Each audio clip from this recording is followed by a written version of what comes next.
Notes, section 4.8. The other day, you practiced some work with imaginary numbers and complex numbers. So some of the things that you hopefully learned was that sometimes we need imaginary numbers to do our calculations. So the definition of imaginary number is the square root of -1 equals I. All right? So if the square root of -1 equals I, that means that I squared must equal -1. All right? That now allows us to simplify something that you see here. So on your work the other day, you had some practice questions like this. It says the square root of -81. If you put that into your calculator, it's going to say probably domain error. So we can't do that with our real numbers. However, this is why we have imaginary numbers. So we know that the square root of 81 is 9. So we know that the square root of -81 is going to give us 9i. Because again, if we kind of break it down into two parts, the square root of -1 is I. The square root of 81 is 9. Therefore, giving us the answer of 9i. All right. The other day, you also practiced adding and subtracting what we call complex numbers. So here we have two complex numbers. They have a part that's what we call real, and then a part that is imaginary. So when adding or subtracting these complex numbers, basically you want to think of like terms. You want to add the parts that are real, and you want to add or subtract the parts that are imaginary. So in the example here, if I look at the real parts, we have 3 and 4. Those are just real numbers. So 3 plus 4 is 7. For the imaginary parts, it has a -2i plus a positive 7i. That would give me a positive 5i. So I combined my two complex numbers. I ended up with a new complex number. The 7 is real, the 5i is an imaginary, so you cannot combine them together. All right, so that's kind of a quick review of what you did previously. Today we're going to continue on working with I, and now we're going to try to multiply things with I. All right, and the key here is to remember what is I squared. So again, up on the top here, we know that I squared is -1. So when you're doing multiplying, whenever you see an I squared, you know it can be replaced by a -1. All right, so I have a couple different examples here of things that you might see when you do your homework. So example number 1, we have a 7i times a 3i. All right, the 7 and the 3 are just our normal real numbers. So we can go 7 times 3 is 21.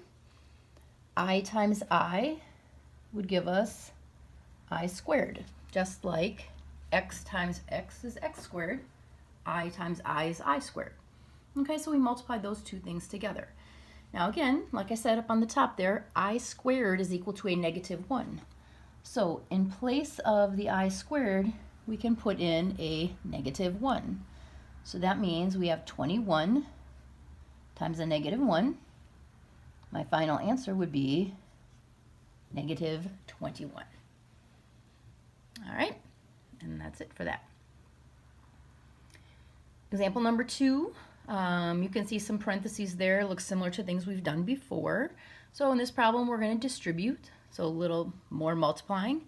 And again, just pay attention to your numbers and pay attention to your I.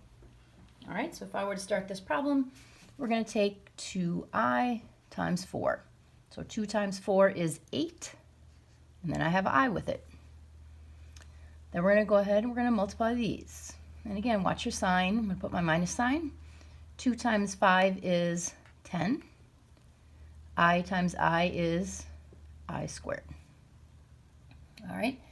And again, like we did in that one, this is what you want to pay attention to. Whenever you see an I squared, you're going to replace that with a -1. This is just I, not I squared, so that one's just going to stay the way it is. So the 8i, I'm just going to copy down.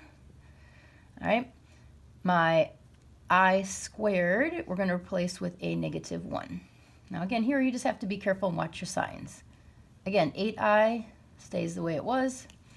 This is a minus 10 times a minus 1. So minus times minus is going to be a plus 10, and that would be my final answer. So 8i plus 10. Again, this is a complex number.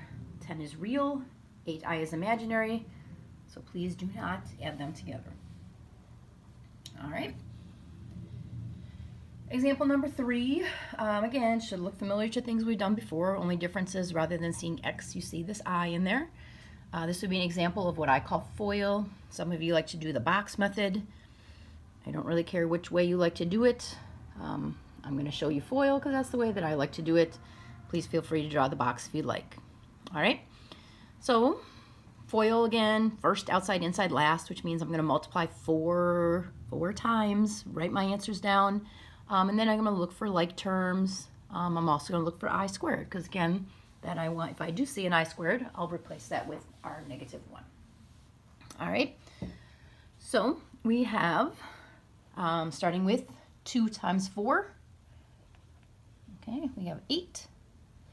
Then we have 2 times a positive 5i plus 10i. Then we multiply these, there's a negative, that would be negative 12i.